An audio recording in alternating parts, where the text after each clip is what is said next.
This is Nox. It's a action RPG from like 2000 by Westwood. It's a bit smoother than Diablo, or Diablo 2, which came out the same year. But I guess Diablo 2 had that randomness, like loot and shit, where this is always like the same campaign. So this wasn't as popular. Anyway, so here we're at the start. We're just gonna drop some potions here to go through this door. Really nice. This guy dies, so we're gonna steal his robe, and then we're gonna use some apples to get out of here. Or not. Oh fuck. Okay, there we go. So if you drop a stack of items next to your character, like really close to him, they can push you through objects sometimes. Alright, so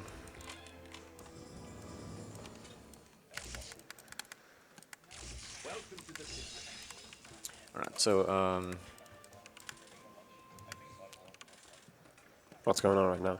alright. We're gonna go into the bar and sell our shoes and buy 9 bottles of cider. Oh no. Because we're thirsty. Oops. That was 10. There we go. Now you can only have a stack of 9. You Oh, can't okay. have 10 items. That would be too much. Didn't you just buy 10? No. That's You what can it tell looked the game to buy 10, but it's only gonna give you 9. Alright. Alright, we're gonna pull this chain. Ring a doorbell. So I know I said it before, the lighting in this game is really sick. Yeah. It's pretty fucking good. Way better than Diablo's from what I remember. Yeah, I don't think Same. any other game's done it this well.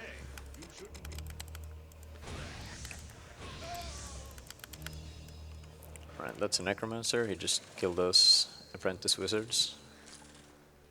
That's usually what happens when you try to fight necromancers. They one-shot you with a fireball. Okay, here we get the best spell in the game. Swap location.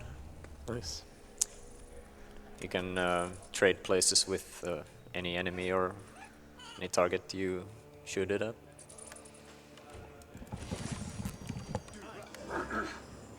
Sorry.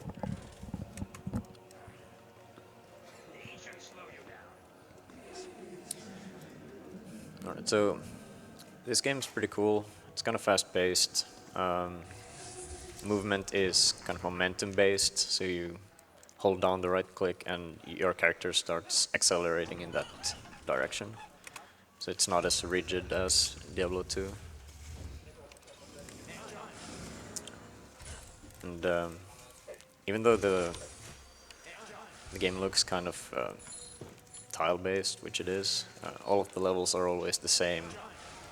Both the items, the loot, monsters are always the same. And your damage is mostly fixed. So speedrunning game is quite consistent. Because the thing is, like, it looks like Diablo, but you're not locked to a grid at all from what I remember.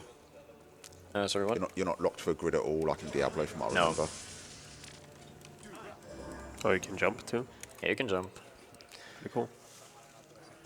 Okay. Here's a good voice line.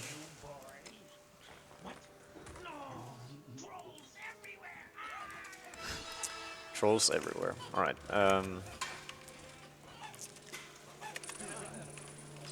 what was I supposed to say? Yeah, the jumping is pretty cool because you can glitch it out in most versions by trying to cast a spell while you're jumping. And that tricks the game into thinking that you're constantly in the air. And So how's that you can for- like run over like pits, obstacles, pretty much everything. Or large pools of lava too. And it skips a lot of content and makes a lot of encounters very easy.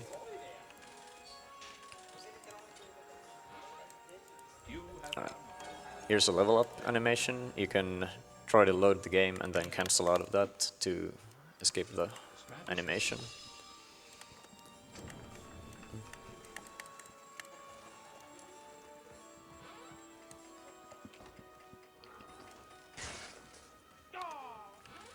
There's the nation. That's okay.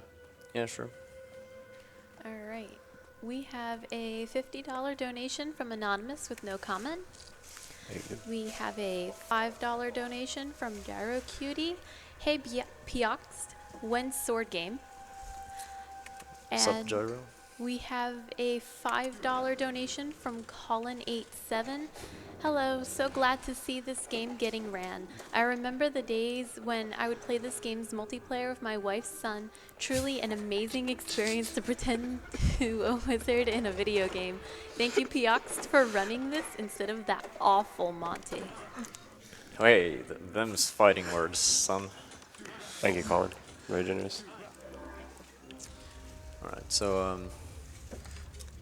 we picked up the staff. It's pretty good, but we need money to buy a spellbook of haste. And yeah, that makes you run fast. The character selection screen tells you that wizard is slow, but it lies. Wizard is fastest.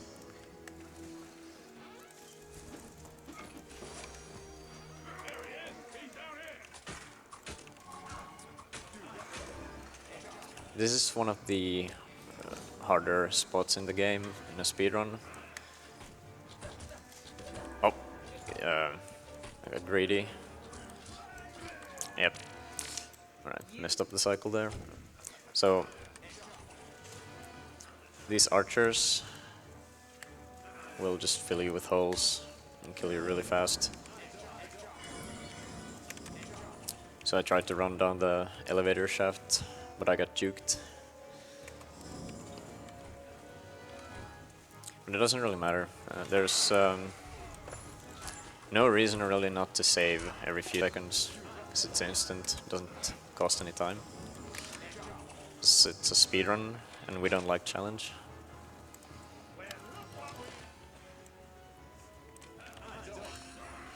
Who's we?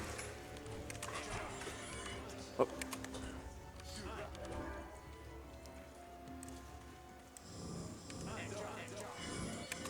So, Marathon saves the strats to cast this protective shield. As long as this spell is up, you can't die. Any attack will at least leave you at 1 HP, and then the shield will run out. But it costs like all of your mana to cast it, so it's a bit slow, because you have to recharge mana next to those blue crystals.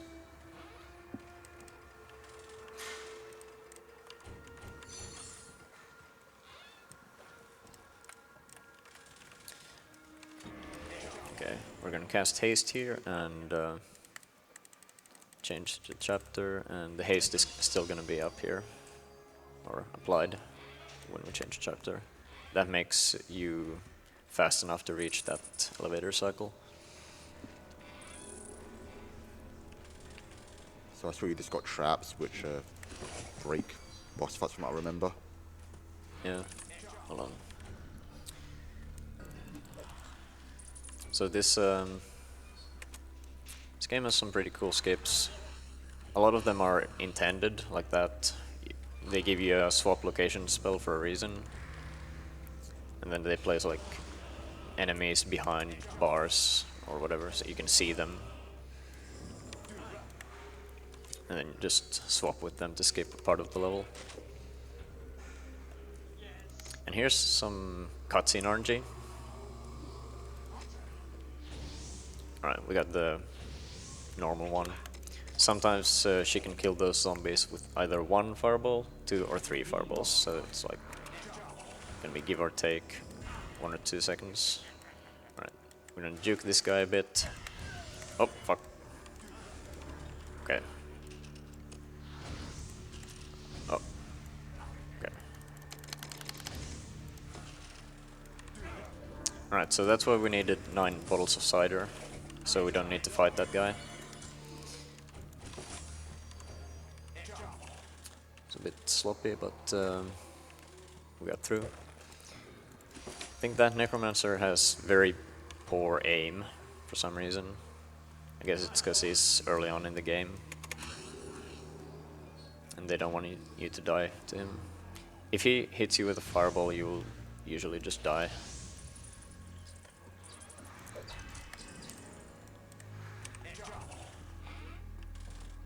Alright, so here's the newest strat found for this game. So I might screw this up. If you place a bunch of burns on the right spot... Oh, no, that's not the right spot. Let's try that again. Maybe try to spread them out a bit. If you place them on the right spot, he will walk to them and just die before the cutscene's over. He's quite hard to fight normally. I guess backup strat is to just run into a corner and place some burns right in front of you while blocking his attacks with a staff. But that way is much cooler.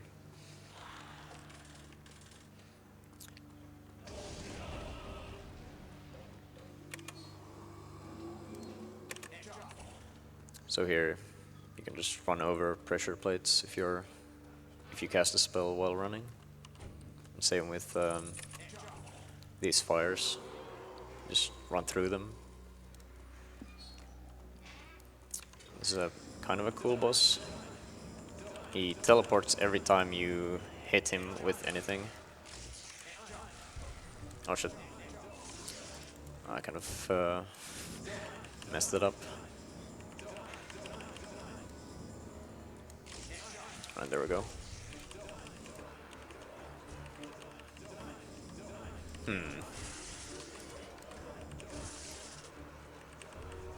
Alright, well, that was kind of sloppy, but that's fine. He died. So you're supposed to put some burns onto his like teleport spots, because those are predetermined. And you hit him once, and he teleports to the furthest spot. And because there's a burn there, he's gonna immediately teleport to the next furthest spot. So he's gonna just teleport between 2 spots until he dies.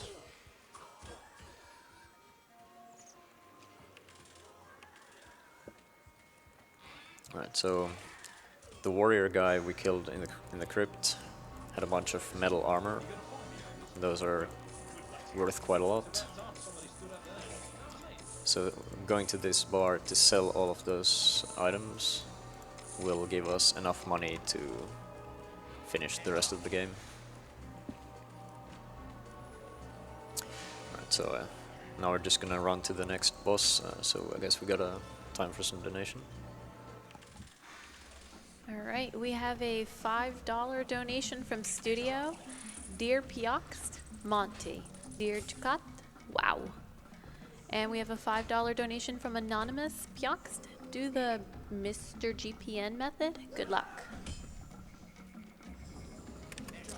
Alright, spoilers, the Mr. GPN method doesn't exist.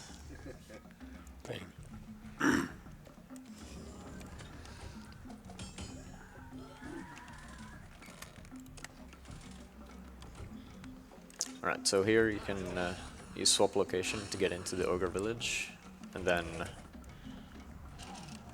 shoot a fireball in that guy's face. And now you're in here. The force of the fireball just knocks you through that gate.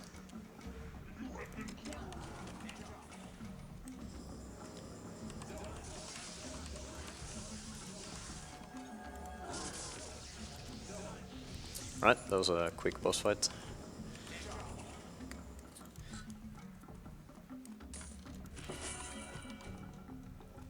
So we're sent here to rescue this guy.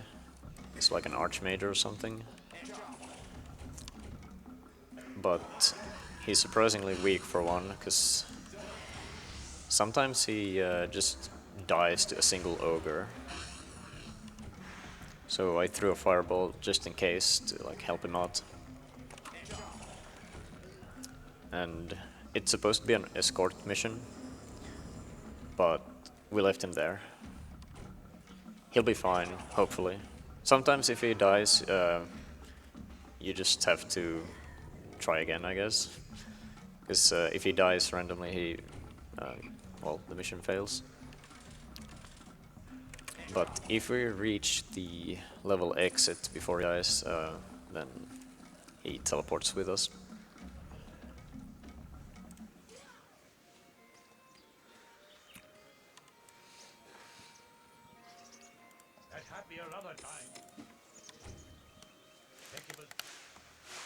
Alright. Here we get a nice spell, invisibility. It's pretty handy in certain spots. Especially in the final chapter, when the enemies get really tough and we don't want to fight them.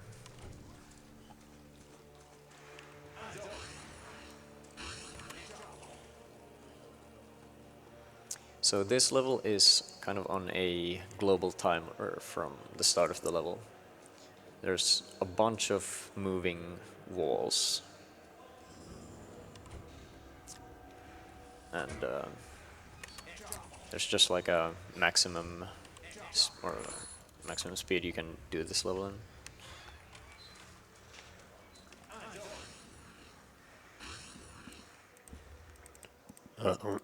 When did you say this game came out? Sorry, what? When did you say this game came out? 2000. Oh, that's pretty cool. So it came out just before Diablo 2 came out. Dang.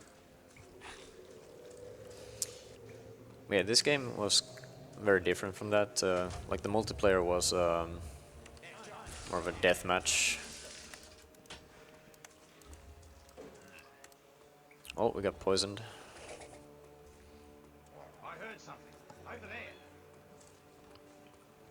Alright, so I missed one elevator cycle, so this was like 1 second slow.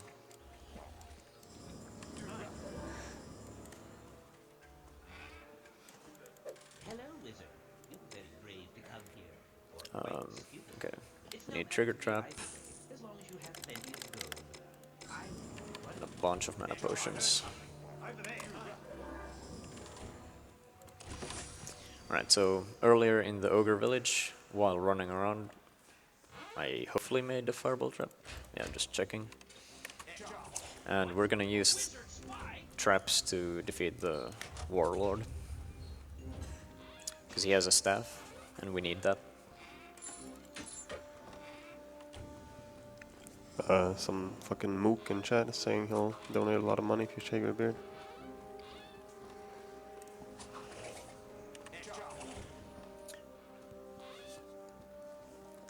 You got your answer, buddy. So how do traps like function in this game? You cast, like, okay, you assign spells to be put inside the trap. Then you press the T key to lay down a trap. If an enemy steps on the trap, those spells are cast in the direction they were aimed at. That's why you buy trigger trap.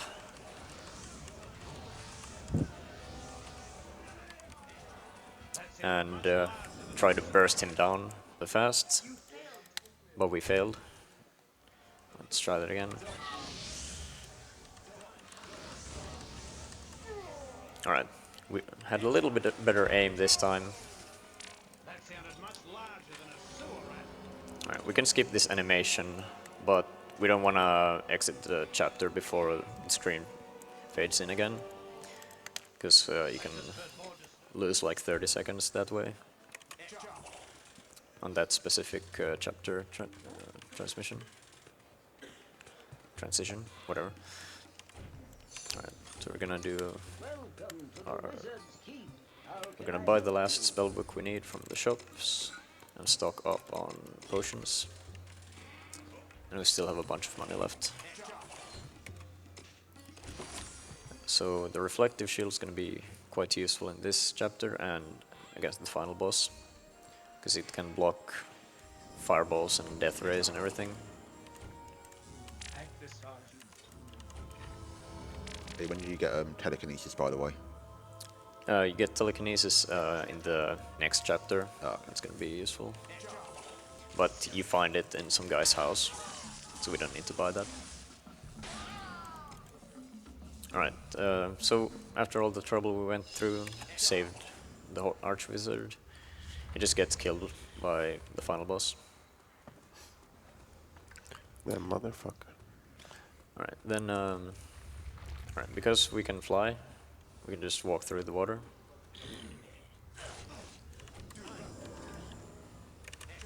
Water? Lava, whatever. Same thing. So that makes this level a lot easier.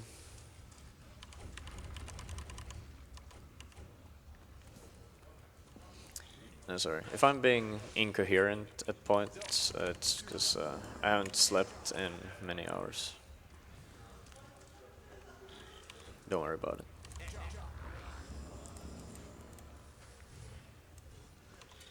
Right. So invisibility is pretty helpful here, because these imps start throwing fireballs if they see you. And they will one-shot you. Pretty much most of the enemies in this game one-shot you. So you want to have this spell up for safety.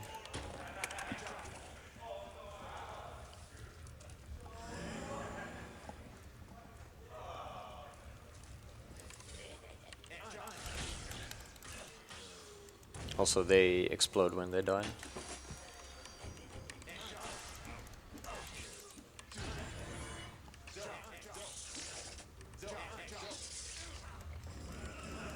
Okay. We're gonna put on all of our buffs and save here and attempt to do a quick kill. So the quick kill is like the only decent way to kill this boss, and it only works in 1.0 version. And it depends entirely on RNG, and I guess that's good enough for the start. Okay, we're gonna have to kite him a bit, put our buffs again. Main thing is that we killed the ads. Oh shit. Okay, I gotta concentrate.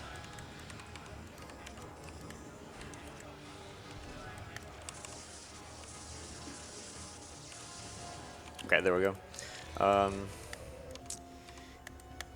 So in this version, like 1.0, you can channel lightning and hold a reflective shield up at the same time, which makes it so that you can kill him while not dying to his fireballs. If you play the GOG version, you're fucked. Or you just have to kill him really slow. Even though that was kind of slow, but don't worry. Okay, I used a bit more mana potions than I wanted to, so I'm just gonna buy a couple more there, because that shop is pretty close by. Alright. Here's a very important speed spell. We don't need the key that this guy gives us, because you can just clip through the door with one apple or one item. But might as well grab it, because we needed a spell from his house.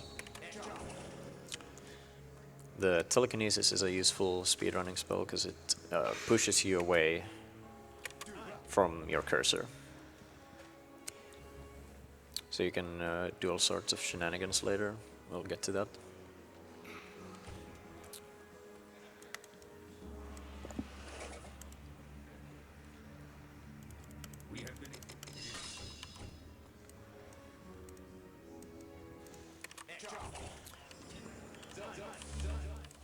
here we can use it to push this large boulder really fast.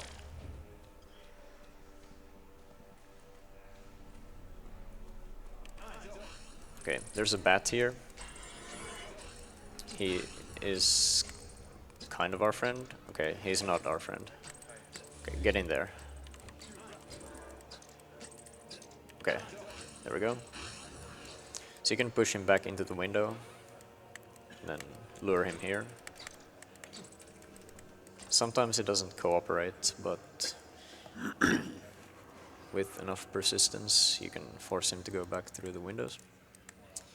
And use swap location to get through this one as well.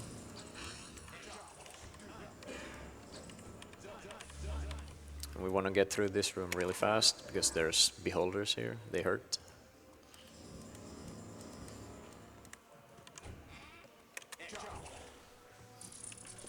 Yeah, this game's got a lot of cool little tricks that like you only use them once to do escape here or there.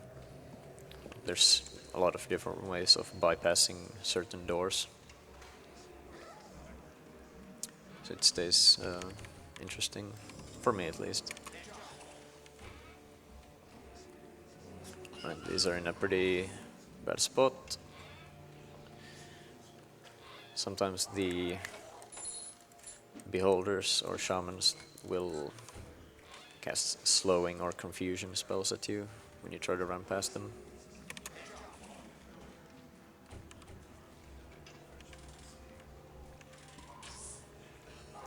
Like that, but you can try to run behind cover before that happens. Alright, here's a little cutscene that tells us that green balls hurt.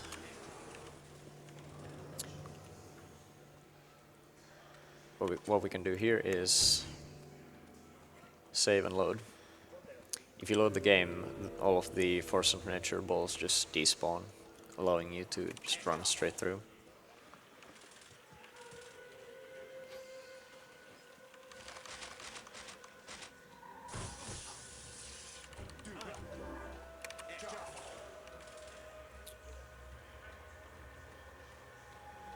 And we're coming up to a pretty easy boss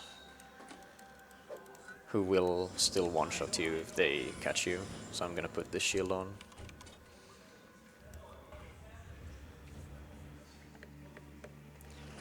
There's one advantage to playing... Oh, here's some cutscene RNG as well. Sometimes that other bat is like super late. Can get stuck somewhere for like 30 seconds. Right, this time it wasn't so bad. Yeah, another advantage to playing the GOG version, or actually the only advantage, is that your fireballs deal double damage.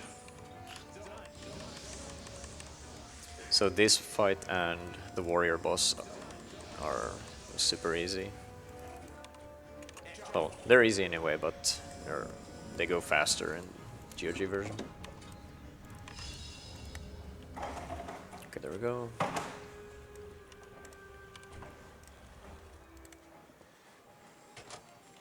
Alright, we're just gonna run to the next chapter, so I guess we have a donation. Alright, we have a $2 donation from Anonymous with no comment. And we have a $10 donation from, Walsey. The Owls send their regards. So Walsey. Alright, I'm gonna get a little bit of EXP from these carnivorous plants. You can just place a burn underneath them, and they can't dodge because they're plants. So you get a bunch of EXP.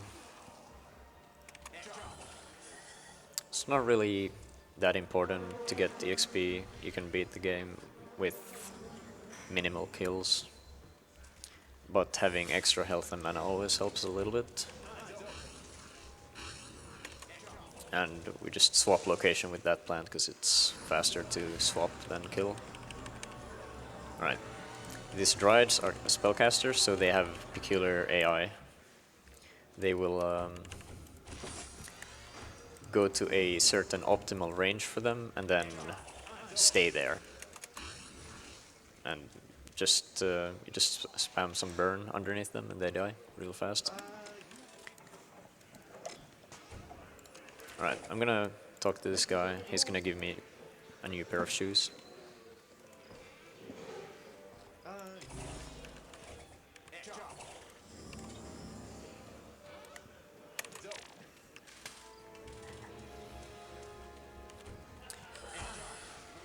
So those shoes give you level 4 haste. The old shoes I had gave level 1 haste. So it's almost noticeable. Not even sure if it's worth it, but it might be.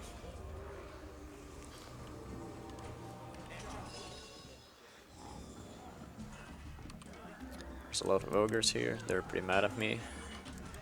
Oh! Oh! Okay, never mind.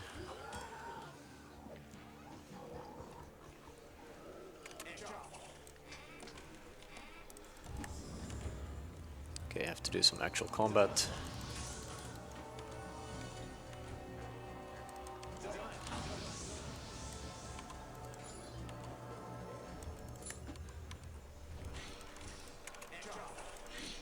Alright, so that ogre captain that was a boss last time is now just a normal enemy in this area.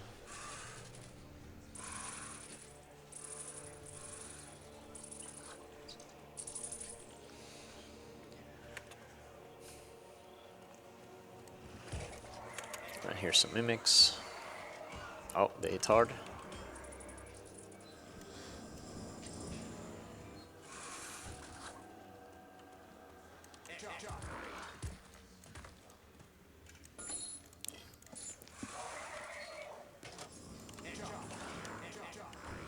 Alright, so I'm gonna try to not aggro every single enemy here.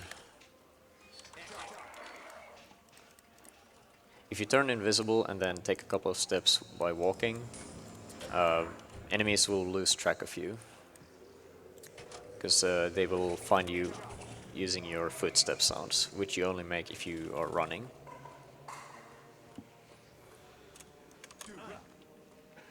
Right, so we got telekinesis earlier, and it's gonna be useful here, maybe. You can use it to move around kind of fast, but it's kind of finicky, because it involves moving the cursor to like 1 pixel away from the center of your character. So sometimes it's not even faster to do that, because you bounce around like a pinball. This time I think it was like plus minus 0-ish. Alright, this is a very tough fight. And this did not go well in practice, so let's hope it goes better this time.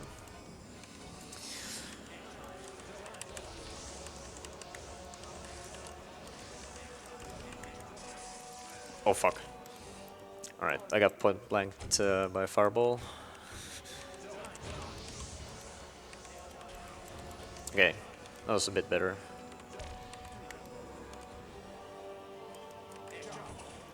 Guess I should grab a couple of extra potions. Okay, so this is on a timer. Doesn't matter how fast you kill those 3 necromancers, as long as it's before this lich spawns. Alright. I guess I'm good on healing potions though. That's good. So yeah, chat keep on mentioning something called a Force of Nature wand. Yeah. What's I that mean, the about? Force of Nature wand's not gonna come in use, because even though you can get it in the wizard campaign, the wizard can't use it, because it's a conjurer-only weapon. So it's Force of Nature, just some like massively overpowered spell. Yeah, in multiplayer it was pretty good. It's one of those green balls you saw yeah. in those traps earlier in the temple. Pokemon just like one shot a bear. Yeah. Oh.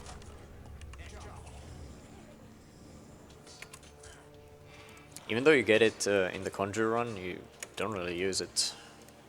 Because in the room afterwards you get the completed plot item staff thing that just wrecks everything. Right, so here we're gonna walk past these gargoyles while invisible and then just teleport across. This may look slow, but it is way faster to avoid combat in this room. Okay, that guy just roosted me. Sometimes the Necromancer can cast counterspell when you're trying to swap locations with him.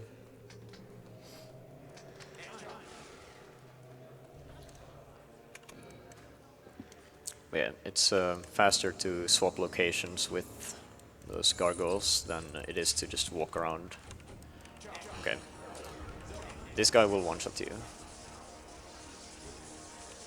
Just like pretty much everything else in the game. Except for maybe bats or something.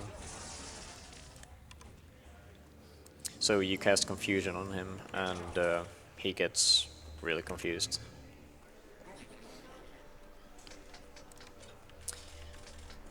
That's the only reason I pick up the Confusion spellbook. It makes that fight quite easy. Or actually doable.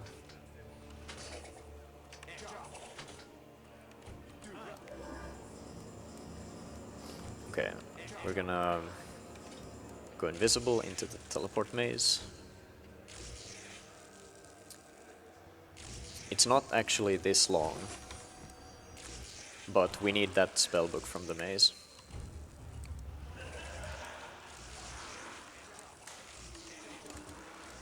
You can finish the teleport maze in like 2-ish or 3 teleports maybe? Maybe 4, I don't know.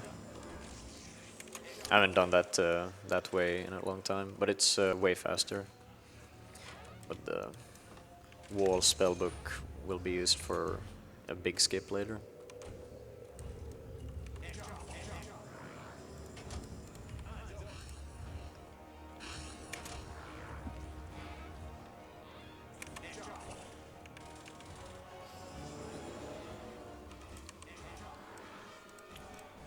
Alright.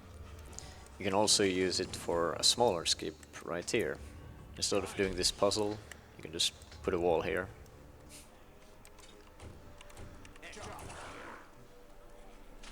Okay, also these gargoyles hurt. So we wall them off.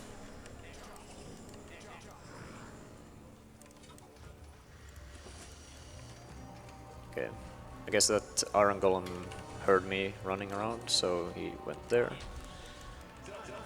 Okay, we're gonna break this door's hitbox by casting wall on it. Okay, sometimes you get soft locked. Oops. Right. So you cast telekinesis to push yourself toward this door. Okay, you need a lot more telekinesis.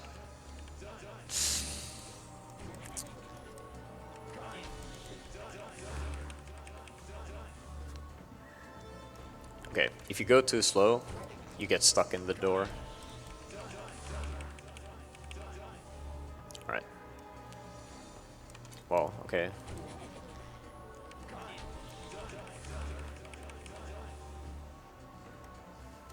I don't remember when I've ever been stuck in the door more than once.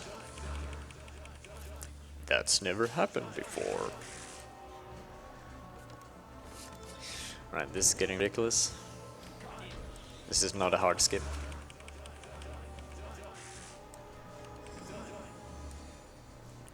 Dude, just fucking get in there.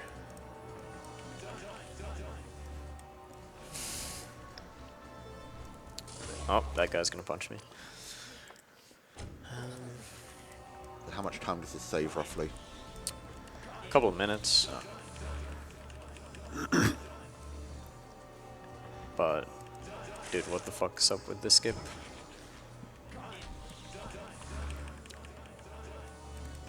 Okay, easy every time. Oh yeah, you wanna save and load the game so your telekinesis actually wears off. So you can target the swap locations in the bouncy castle. This room is terrible if you try to just run through it. Those orange balls will bounce you all over the place. Right. If you run past that bat, he doesn't aggro you, which is good because it's another one of those vampire knights. Right. Here's a intended skip. You can use a specific combination of spells to bypass a big chunk of gameplay. And I'm pretty sure it's intended because they had AI activated on those liches. If you do that skip in another way with a warrior or conjurer, those liches are brain dead. Okay. Hard combat coming up.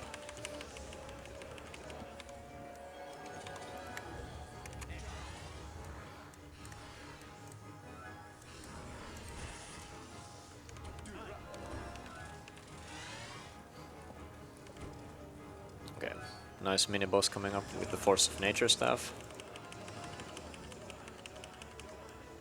Okay, he's dead. For some reason he doesn't really attack until like 15 seconds in, and by that time he's already dead. I quick save and quick load before this room to reset the laser pattern, so it's always the same. And then this is a bit random. You have to rely on enemy AI here a little bit. This time it went pretty well.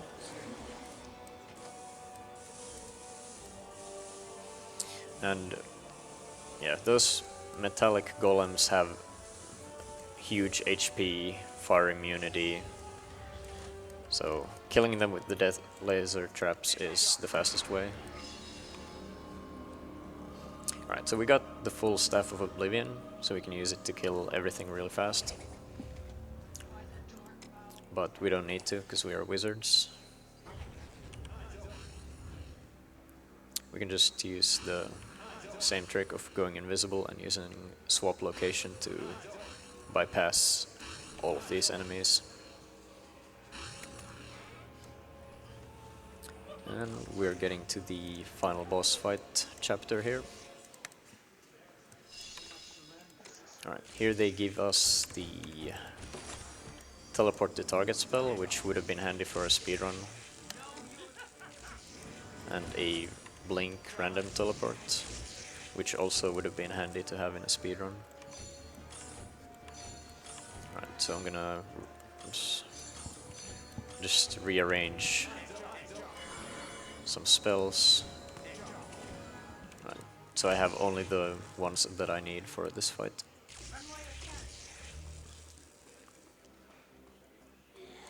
Right, goodbye. Okay, I'm just gonna put some burns there. Oh, okay, I got like sniped by a lich. That was almost a really good fight too. So you can well, now the RNG is different, so it's not gonna be as good of a fight.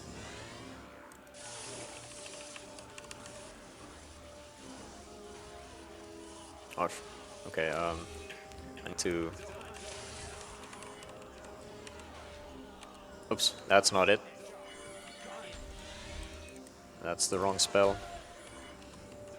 This is not going well.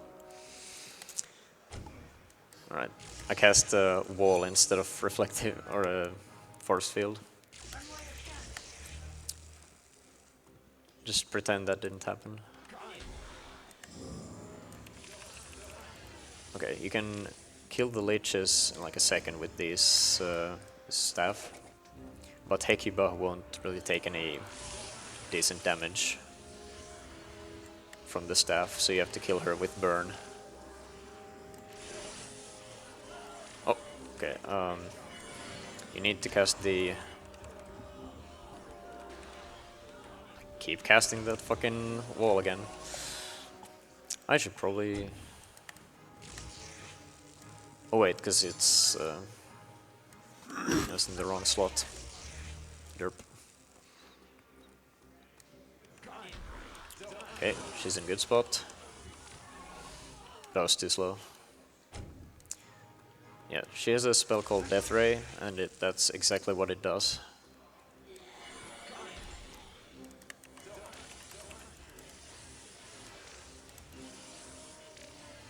Alright, let's try to... There we go. Okay, that's phase 1. So we're coming up on time here.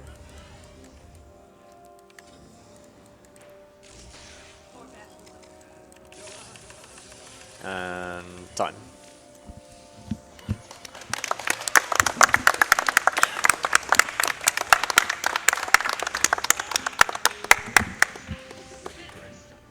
That was some good shit right there. Alright, here's a cutscene we're gonna skip, because it's too dank. And it usually breaks on modern computers. But yeah, that was Nox. I hope you enjoyed this pleasant train wreck. Pretty good shit.